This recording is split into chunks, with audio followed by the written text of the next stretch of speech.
दोस्तों नमस्कार, स्वागत है एक बार फिर से देश और दुनिया की तमाम बड़ी खबरों में। यदि आपने अभी तक चैनल को सब्सक्राइब नहीं किया है तो कृपया चैनल को लाल बटन दबाकर सब्सक्राइब करें और घंटी बटन भी दबा दें। ये पहली बड़ी खबर, तेलंगाना में जमकर गरजे मुख्यमंत्री योगी आदित्यनाथ हैदराबाद का नाम बदलकर भाग्यनगर करने का कर दिया ऐलान। दरअसल उत्तर प्रदेश के मुख्यमंत्री योगी आदित्यनाथ अब तेलंगाना के चुनावी रण में उतर गए हैं। हैदराबाद का नाम बदलकर भाग्यनगर करने का वादा करने के बाद योगी आदित्यनाथ ने कहा कि अगर भाजपा सत्ता में आई तो तेलंगाना के महबूब नगर का नाम बदलकर पलामुरू कर दिया जाएगा। महबूब नगर में एक चुनावी रैली को संबोधित करते हुए मुख्यमंत्री योगी आदित्यनाथ ने कहा कि वो माफिया राज के खिलाफ लोगों को आगाह करने और महबूब नगर को पलामुरू के रूप में फिर से स्थापित करने के लिए तेलंगाना आए हैं। आपको बता दें कि आसिफाबाद जिले में एक रैली को संबोधित करते हुए मुख्यमंत्री योगी आदित्यनाथ ने ऐलान कर दिया है कि अगर बीजेपी तेलंगाना में सत्ता में आई तो हैदराबाद का नाम बदलकर भाग्यनगर कर दिया जाएगा।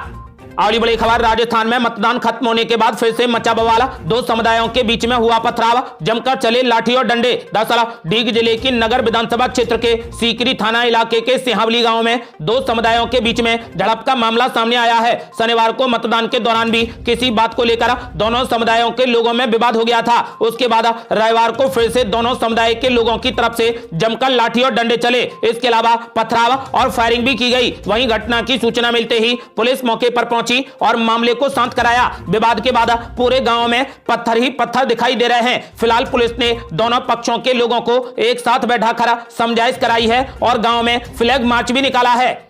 अगली बड़ी खबर, मतगणना में गड़बड़ी को रोकने के लिए कांग्रेस पार्टी की बड़ी रणनीति तैयार। सभी 230 प्रत्याशियों को भोपाल बुलाया, 2 शिफ्ट में दी जा रही ट्रेनिंग। दरअसल मध्य प्रदेश विधानसभा चुनाव प्रक्रिया के तहत 17 नवंबर को हुए मतदान के बाद अब कांग्रेस पार्टी का पूरा फोकस मतगणना पर टिका है। मतगणना में किसी भी तरीके की कोई परेशानी ना हो और कोई गड़बड़ी ना हो, इसके लिए कांग्रेस पार्टी ने राजधानी भोपाल में पाठशाला का आयोजन किया। इस पाठशाला में प्रदेश के सभी 230 कांग्रेस प्रत्याशियों को बुलाया गया। इस दौरान सभी प्रत्याशियों को ट्रेनिंग दी जा रही है कि मतगणना के दौरान कैसे सावधानी बरतनी है। राजधानी भोपाल में आयोजित ट्रेनिंग 2 शिफ्टों में दी जा रही है। सभी 230 कांग्रेस प्रत्याशियों की विशेष ट्रेनिंग में उन्हें 3 दिसंबर को मतगणना के दौरान ईवीएम मशीन से जुड़ी किसी भी गड़बड़ी को किस तरीके से रोका जाए, यह विशेष ट्रेनिंग दी जा रही है। कांग्रेस प्रत्याशियों को पाठशाला में बुलाकर उन्हें बताया जा रहा है कि किस तरीके से काउंटिंग पर नजर के साथ मतगणना केंद्रों पर क्या सावधानी रखी जाए। मतगणना को लेकर अब बीजेपी भी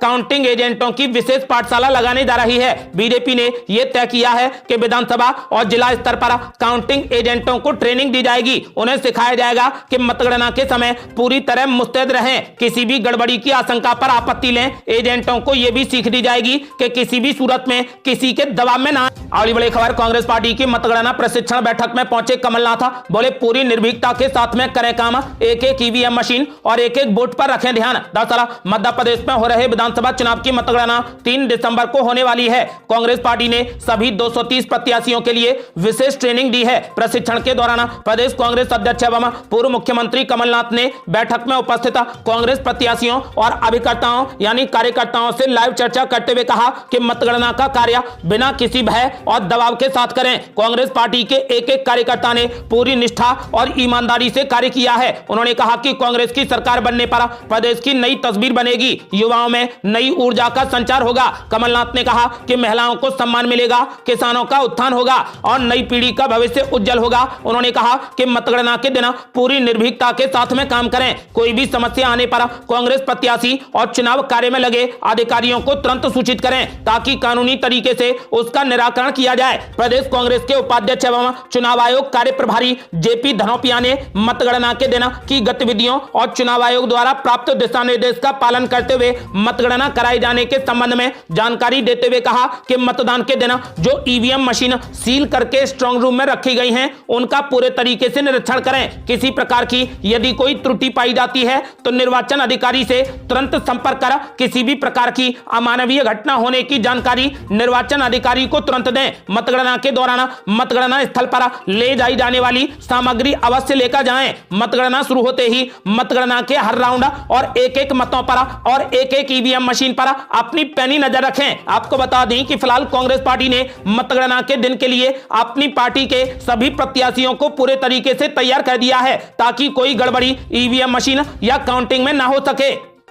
अगली बड़ी खबर, पीएम मोदी ने कर दिया बड़ा दावा, बोले छत्तीसगढ़, मध्य प्रदेश और राजस्थान में इंडिया गठबंधन का होगा सफाया। दरअसल पीएम नरेंद्र मोदी ने तेलंगाना में एक चुनावी रैली को संबोधित किया। यहां उन्होंने कहा कि छत्तीसगढ़, मध्य प्रदेश और राजस्थान में विपक्षी गठबंधन इंडिया का सफाया हो जाएगा। इन 3 राज्यों में विधानसभा चुनाव संपन्न हो गए हैं। तेलंगाना के तूपरान में एक चुनावी रैली को संबोधित करते हुए पीएम मोदी ने इन तीनों राज्यों में अपने चुनाव प्रचार को याद किया। उन्होंने कहा कि मैंने 3 राज्यों में देखा है कि वहां पर इंडी गठबंधन का सफाया हो जाएगा। वहां की महिलाएं और किसान कांग्रेस पार्टी को उखाड़ फेंकने वाले हैं। बीआरएस के अध्यक्ष और मुख्यमंत्री केसीआर पर निशाना साधते हुए पीएम मोदी ने पूछा कि क्या तेलंगाना को ऐसे मुख्यमंत्री की जरूरत है जो लोगों से नहीं मिलते। उन्होंने आरोप लगाया कि कांग्रेस पार्टी हो या फिर बीआरएस हो, उनकी पहचान भ्रष्टाचार, परिवारवाद और खराब कानून व्यवस्था से है और वे एक दूसरे की कार्बन कॉपी हैं। पीएम मोदी ने कहा कि कांग्रेस, केसीआर एक समान, दोनों से रहो सावधान। पीएम मोदी ने केसीआर पर हमला करते हुए कहा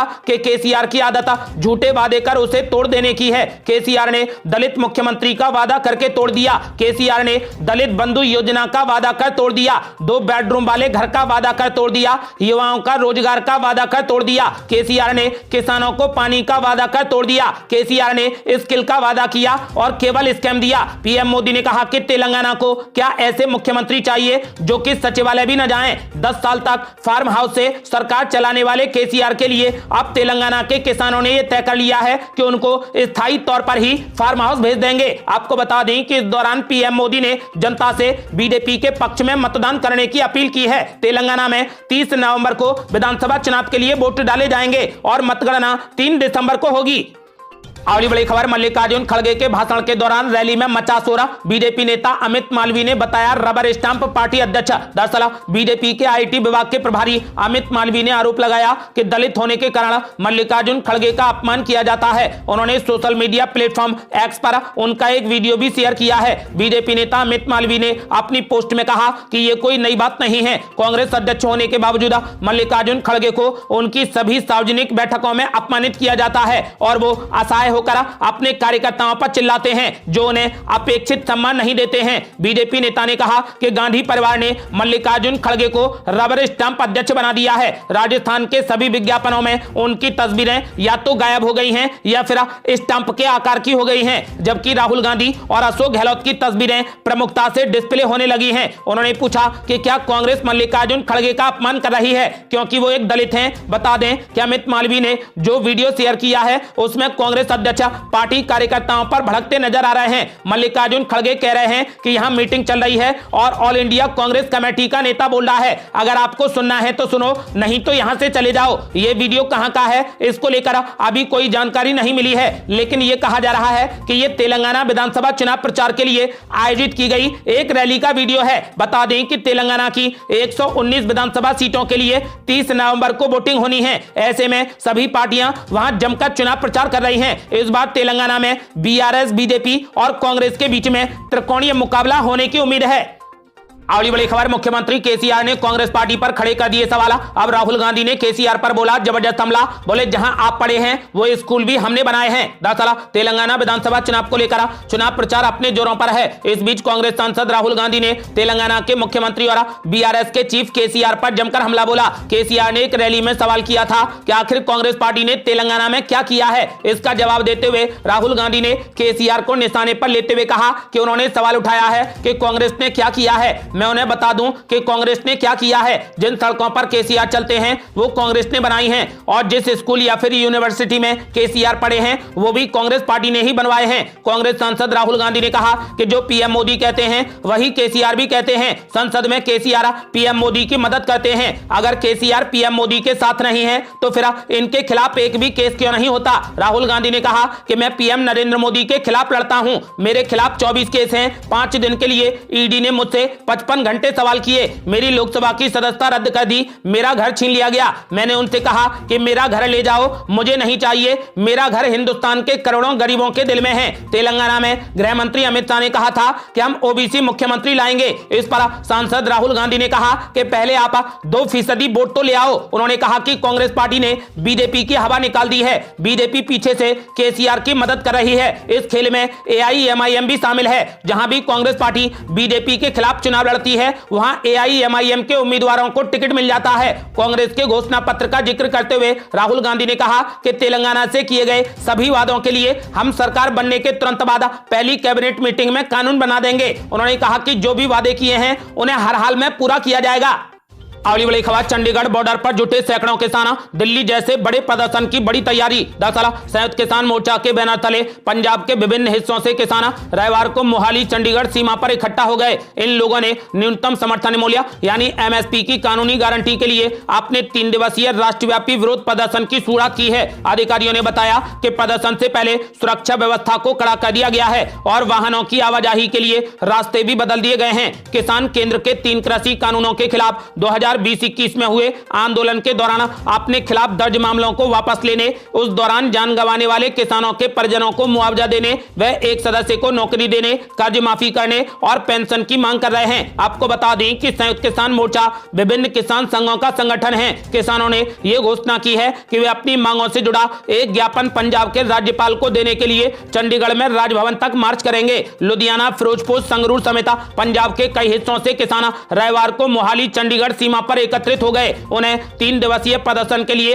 ट्रैक्टर ट्रॉली पर आते देखा गया। वे अपने साथ में राशन, बिस्तर, बर्तन, रसोई गैस सिलेंडर जैसी आवश्यक वस्तुएं लेकर आए हैं। ऐसा माना जा रहा है कि किसान अगले कई दिनों तक प्रदर्शन को जारी रखेंगे। आने वाले दिनों में प्रदर्शनकारी किसानों की संख्या और भी बढ़ सकती है। अगली बड़ी खबर, जालंधर में रेलवे ट्रैकों पर धरना देने वाले किसानों पर बड़ा एक्शन, 350 किसानों पर FIR की गई दर्ज। दरअसल पंजाब में रेलवे ट्रैक जाम करने वाले किसानों पर बड़ी कार्रवाई की गई है। 24 नवंबर को रेलवे ट्रैक पर प्रदर्शन की वजह से 182 ट्रेनें प्रभावित हुई थी। इसको लेकर अब रेलवे विभाग ने RPF थाने में शिकायत दर्ज करवाई है, जिसमें 2 नामजद और 348 किसानों को आरोपी बनाया गया है। किसानों के ऊपर दर्ज किए गए केस में IPC की धारा 147 और 174A जोड़ी गई है। जिन किसानों पर केस दर्ज करवाया गया है उनमें बलविंदर सिंह, राजू औलख और माझा किसान संघर्ष कमेटी के अध्यक्ष बलजिंदर सिंह का नाम शामिल है। अभी फिलहाल किसी की भी गिरफ्तारी नहीं की गई है। गौरतलब है कि जालंधर में किसानों ने गन्ने का रेट बढ़ाने को लेकर जम्मू नेशनल हाईवे और रेलवे ट्रैक जाम कर दिया था। करीब 84 घंटे तक नई दिल्ली जम्मू नेशनल हाईवे पर जाम लगाया गया था। इसकी वजह से लोगों को भारी परेशानियों का सामना करना पड़ा था। इसके अलावा करीब 24 घंटे तक रेलवे ट्रैक बंद किया गया था, जिससे 182 ट्रेनें प्रभावित हुई थी, जिसके बाद किसानों के ऊपर यह एक्शन लिया गया है। आपको बता दें कि फिलहाल 350 किसानों पर FIR दर्ज की गई है। अगली बड़ी खबर, मुख्यमंत्री हेमंत सोरेन ने PM मोदी पर बोला जबरदस्त हमला। बोले ED और CBI के पीछे छुप गए हैं BJP के लोग, गठरी बांधकर भेज देंगे गुजरात। दरअसल झारखंड के मुख्यमंत्री हेमंत सोरेन ने PM मोदी और राज्यपाल सहित BJP के नेताओं पर तीखा हमला किया। झारखंड के साहिबगंज जिले में आयोजित आपकी सरकार आपकी योजना आपके द्वार कार्यक्रम के दौरान लोगों को संबोधित करते हुए हेमंत सोरेन ने PM मोदी सहित BJP के तमाम नेताओं पर जमकर हमला बोला। उन्होंने कहा कि भाजपा के लोग सरकार के कामों में रोड़ा अटकाने के लिए ED और CBI के पीछे छुप गए हैं और उसे आगे कर सरकार को डराना चाहते हैं। लेकिन सरकार ऐसे कारनामों से डरेगी नहीं, बल्कि अब ऐसे लोगों से लड़ेगी और उन्हें भगाएगी। इस बार हम कैंप में आप लोगों का हक गठरी बांधकर भेज रहे हैं और अगली बार इन लोगों को भी गठरी बांधकर गुजरात भेज देंगे। अगली बड़ी खबर, केंद्र मंत्री प्रहलाद सिंह पटेल ने कर दिया बड़ा दावा। बोले मध्य प्रदेश पर 5वीं बार अपनी सरकार बनाएगी BJP। दरअसल केंद्र मंत्री प्रहलाद सिंह पटेल ने दावा किया है कि मध्य प्रदेश में 5वीं बार BJP अपनी सरकार बनाएगी। उन्होंने कहा कि अटकलबाजियों से राजनीति नहीं होती। 3 दिसंबर का इंतजार करिए, नतीजे BJP के पक्ष में आएंगे। BJP बहुमत के साथ मध्य प्रदेश में अपनी सरकार बनाएगी। प्रहलाद सिंह पटेल उन्नाव सांसद साक्षी महाराज के आवास पर PM नरेंद्र मोदी का कार्यक्रम मन की बात सुनने पहुंचे थे। उन्होंने दावा कर है कि मध्य प्रदेश में BJP 5वीं बार अपनी सरकार बनाने जा रही है। अगली बड़ी खबर, RSS प्रमुख मोहन भागवत ने कर दिया बड़ा ऐलान। बोले भारत हिंदू राष्ट्र तो बना है, बस हमें इसे पहचानना है। दरअसल RSS प्रमुख मोहन भागवत ने रविवार को उत्तर प्रदेश के नोएडा में सम्मेलन को संबोधित किया। इस दौरान उन्होंने कहा कि भारत पहले से ही हिंदू राष्ट्र है, आपको बस इसे पहचानना है। देश के युवाओं को लेकर मोहन भागवत ने कहा कि आजकल युवा चमत्कार कर रहे हैं, लेकिन इन्हें अवसर देने वाला चाहिए। आज आर्टिफिशियल इंटेलिजेंस आ गया है, हालांकि उस पर नियंत्रण की व्यवस्था नहीं है, इसीलिए लोग इससे डर रहे हैं। उन्होंने कहा कि पूरी दुनिया भारत की उन्नति का इंतजार कर रही है और देश की उन्नति तभी होगी जब भारत अपने बल पर कुछ करके दिखाएगा। योग के बारे में मोहन भागवत ने कहा कि आज योग को पूरी दुनिया मान रही है और पहचान रही है। इससे पहले जादू टोना कहते थे, अब देश योग दिवस मनाता है। यह भारत की उन्नति है। हिंदू राष्ट्र को लेकर आरएसएस प्रमुख मोहन भागवत ने कहा कि हिंदू राष्ट्र बनाना क्या है, वो तो पहले से ही बना हुआ है, आपको बस इसे पहचानना है। उन्होंने कहा कि हमें अधिक से अधिक मित्र जोड़ने चाहिए और भारत और अमेरिका को सहयोग के साथ चलना चाहिए। अगली बड़ी खबर, विदेश में शादी करने के ट्रेंड पर बोले पीएम मोदी, घर का पैसा घर में ही खर्च करो। दरअसल प्रधानमंत्री नरेंद्र मोदी ने कुछ बड़े परिवारों द्वारा विदेशों में शादियां आयोजित करने के चलन पर पीड़ा व्यक्त की और रविवार को उनसे बड़ा आग्रह किया कि वे भारत की धरती पर इस तरीके के समारोह आयोजित करें ताकि देश का धन देश से बाहर न जाए। आपको बता दें कि पीएम मोदी ने उन लोगों से अपील की है कि शादी ब्याह का कार्यक्रम अपने देश में ही करें ताकि देश का पैसा देश में ही रहे। ये थी अब तक की बेहद बड़ी खबरें। रोजाना की ताजा खबरों को जानने और हमसे जुड़ने के लिए चैनल को लाल बटन दबाकर सब्सक्राइब करें और घंटी बटन भी दबा दें। जल्दी मिलते हैं बड़ी अपडेट के साथ, तब तक के लिए जय हिंद, जय भारत।